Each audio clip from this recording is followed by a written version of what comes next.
The night I lost my job, the house turned into a courtroom. Dad slammed his fist on the table.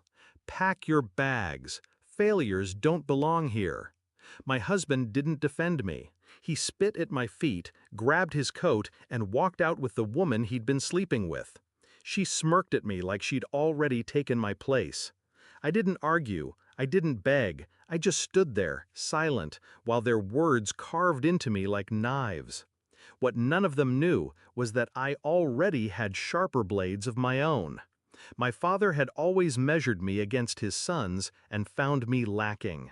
Men build, women follow. That was his sermon. I tried for years to prove him wrong. Long nights, overtime, climbing the corporate ladder inch by inch.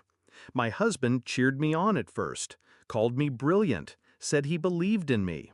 But belief turns sour when someone fears you'll outgrow them. The subtle signs came first. His phone flipped face down at dinner.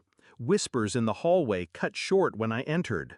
Perfume on his shirts that wasn't mine. And then the undeniable. Photos. Him in a hotel lobby with her hand hooked in his arm. His smile too familiar. That was the day my marriage ended, though I didn't say a word. I filed it away, like evidence for a case I'd eventually bring to trial. That same year, the company I'd given my life to dangled a promotion in front of me, then handed it to someone less qualified. A man, of course. They said I should be grateful for the opportunity I already had. I smiled, and quietly began buying them, piece by piece. Through silent partners, shell companies, invisible signatures, until the very corporation that tossed me aside was mine. But I kept that secret buried, even when the pink slip came, even when security walked me out like a criminal. I went home carrying nothing but silence, because silence, I knew, was a weapon. So that night, when my father disowned me and my husband humiliated me, I didn't protest. I went upstairs, packed a single bag, and left behind the ashes of the person they thought I was. I drove straight to the beach house, the one tucked behind dunes, its deed in my name alone, a sanctuary none of them knew existed. The sea was black glass under the moonlight. I stood on the balcony, letting the salt air burn through me, and made a promise. They would regret ever thinking I was powerless. My revenge didn't come in rage, it came in strategy. First, the divorce. Clean, surgical. I didn't fight him for scraps. I let him take what he thought was victory: our joint savings, the car, the furniture. 6 months later, the judge handed me the company shares I'd hidden under trusts and layered ownership. By the time he realized, his lawyer admitted defeat. He left court pale, clutching a woman who didn't know she was holding on to a sinking ship. Then came my father. He loved power more than blood, and his power had always come from money.